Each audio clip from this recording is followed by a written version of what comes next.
I've never been more excited to leave a campground. What about you, Steele? I'm not saying all tent campers are like this, but our experience with loud music waking us up and going all night, it's large groups of people in tents. It was intense. It was intense. My intense personality does not do well with a lot of loud music, especially with a really deep bass line, unless I'm clubbing, which at 8 o'clock on Saturday morning, that's not happening. So. And at our advanced age. At our advanced age, yeah. And a woman and her daughter went by with their dog, and they felt the same way. And yeah, it was like, I'm losing my ever-loving mind.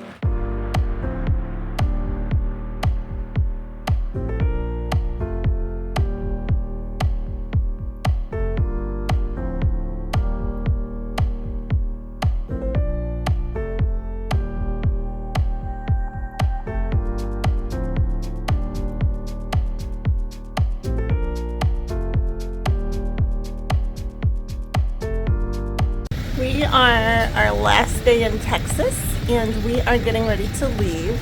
It's a beautiful campground, but we were woken up early this morning by loud bass pulsating, and it's a group of tents that was behind us, like probably 9 or 10 tents, so way more than we've ever seen in a campground. And they played loud bass music all day yesterday while we were working, and started it back up at 8 o'clock this morning. I just talked to a woman and her daughter who are walking their dog. They are on the other side. She saw us getting ready to go and asked if we had planned to leave this early, and the answer is no. We've asked them to turn down their music. Brandon's going outside. We were woken up by some really loud music from this tent group over here. They played it all day yesterday while we were trying to work. Oh, there it goes again. And it woke us up this morning. It's this whole group of tent campers, and their beat is just so loud. Brayden and I are young. We're not generally irritated by people, but they're just glaring at anyone who asks them to keep it down. And unfortunately, the campground office is not open because it's Saturday, and so they're ruining it for everyone, which is unfortunate because it's a beautiful campground. We have all these nice green grassy spaces. We're right across from a lake. We had our patio down, nice big spot. I mean, it's beautiful, but when people are inconsiderate and when you live on the road, it's a little different. We do like to get quality sleep, and that's hard when loud music is waking you up early this morning. I feel like I'm losing my mind. We're glad to know it's not just us, but I told Brayden if he ever wants to get me going fast, play annoying music, because I've gotten ready faster than I ever have in my life. So we're hitching things up. We're about to roll out. Okay, Brandon said there were 8 tents, 2 for socializing, 8 for sleeping. 10 total tents. 10 total tents, 8 vehicles, plus a U-Haul to load all their stuff. It's a lot. Hey, on the bright side, we are going to get to the campground next in plenty of time. Record time. Record time, yeah. Record time. Unless we get a blowout. Don't even talk like that. After leaving our last Texas campground right outside Dallas, we were excited to find 2 of Brandon's favorite things, a whataburger and a Braums, right next door to each other. After our stop for lunch, we made the best of the rest of our road trip to our next campsite and laughed all the way there at funny things we saw on the road. Then, when we arrived just outside Norman, Oklahoma, we found a beautiful spot right on the lake where we decided to camp for the week.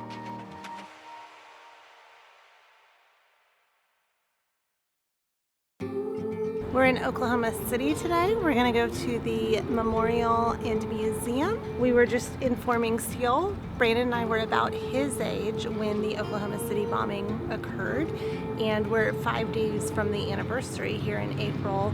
It happened in April of '95, and so we are going to go to the museum and the memorial and kind of explain to Steele what happened that day. And it's one of the first big news stories that I remember from childhood. We were talking about that on the way over here as well. You watched the world from the place beneath the willow, the willow. So many years, too many tears on your pillow, on your pillow.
So in our journeys, we've obviously been to some very amazing scenic locations that are just breathtaking. But one of the things that we think is really important is also stopping at the places that are a little bit more somber.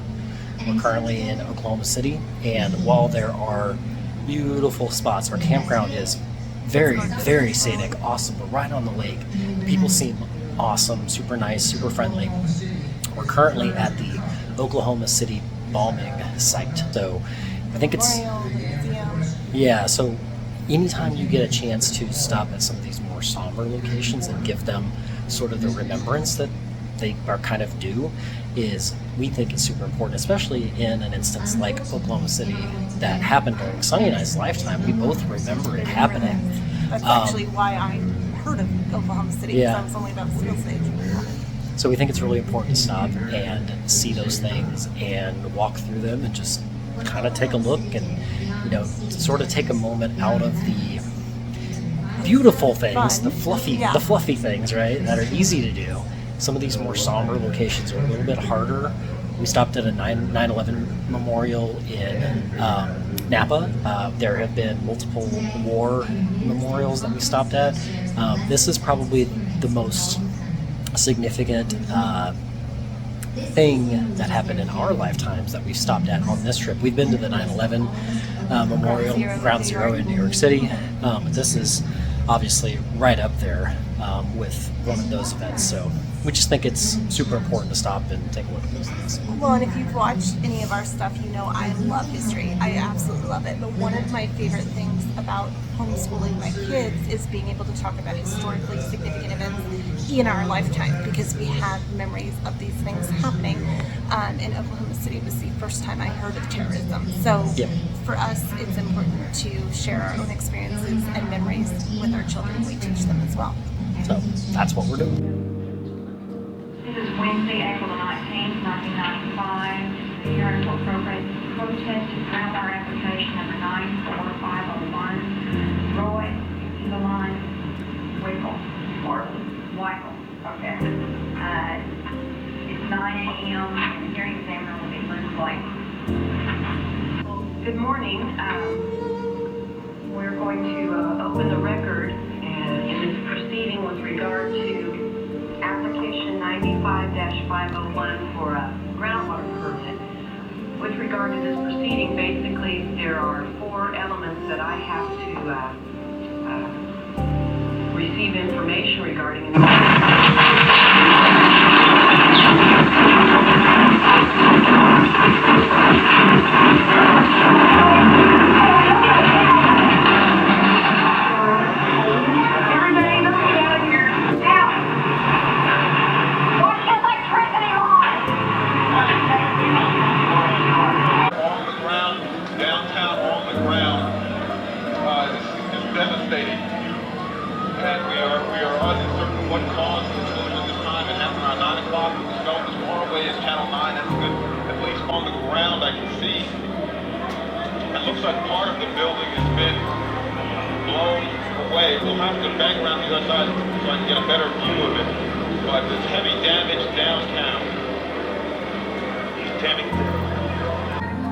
Homegrown terrorism.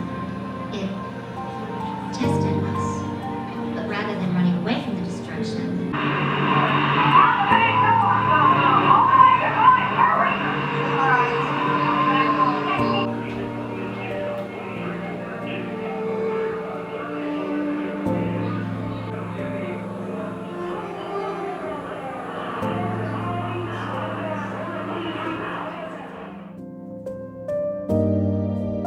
In the museum, you get to learn more about the events of what happened that day, as well as seeing actual items pulled from the wreckage and learn about the people who helped rescue people from this tragedy.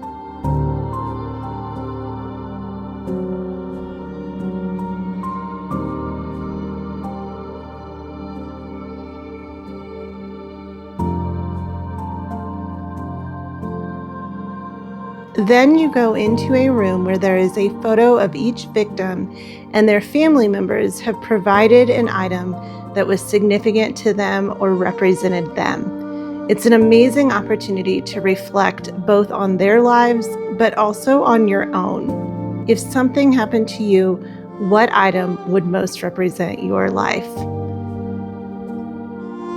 After finishing up, our family signed the guest book before heading outside again.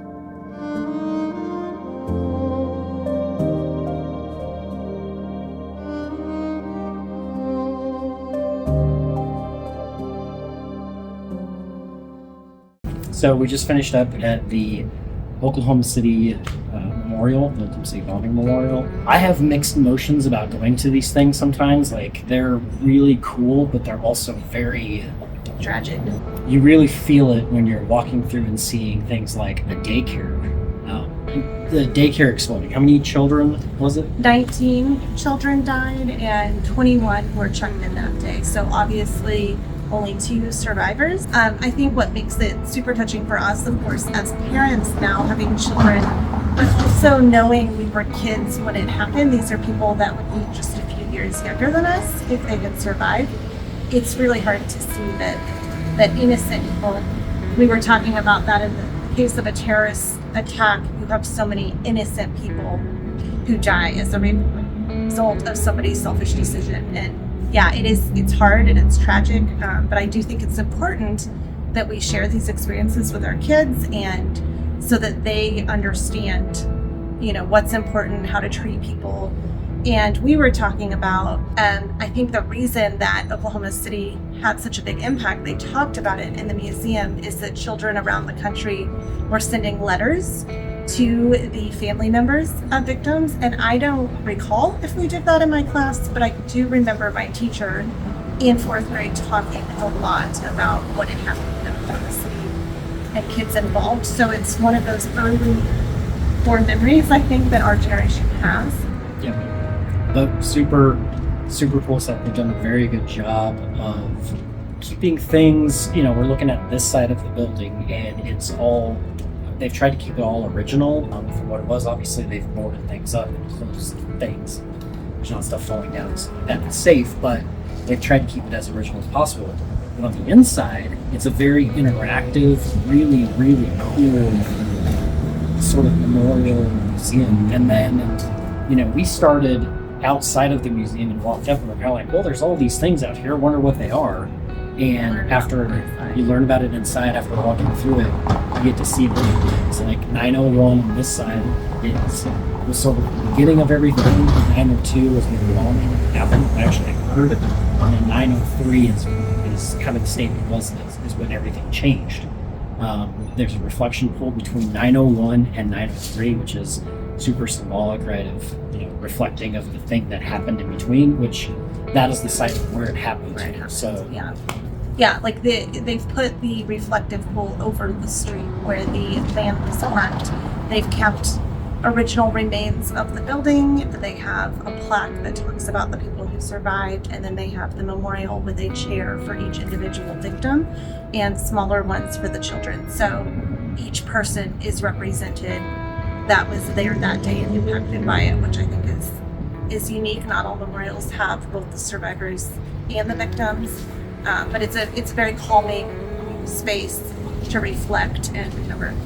Yeah, but like we said earlier, it's important to stop by at these memorial locations when you're going through places, just to, especially if they've been impactful in your lifetime, but with our children, like, we want to expose them to those things so they see sort of the history and have an appreciation for it, because otherwise they're, you'll hear about it, but they won't really understand the impact. This was sort of the beginning of terrorism, really, in the United States, was Oklahoma City. And then obviously there was some hijackings prior to that, but then 9/11 happened, and then from then on out, it's sort of what they've been living with. So it really is a part of their history. It's just we've never been here, and so I thought it was really interesting and neat to walk through and see the different things. But super important for the kids to get exposure to it. Not only the awesome sites that we've been to, but also the things that just require some remembrance and just sort of one of those things. So. And if you're wondering where Brielle is, she was not feeling well today, or we would have brought her, but we'll of course show her the footage and explain everything that happened. She loves history, and She understands memorials. We've taken her to the USS Arizona and Pearl Harbor, and so it's something that would have had a big impact with her. Unfortunately, she was not feeling well, so Lucille got to join us today.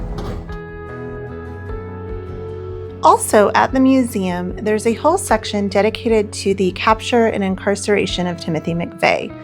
We learned all about his escape from Oklahoma City, and we got to see the items that he was captured with, including the vehicle he was driving as he tried to get away. If you happen to be driving through Oklahoma City, we highly recommend a visit to the National Memorial and the museum, as we learned a lot.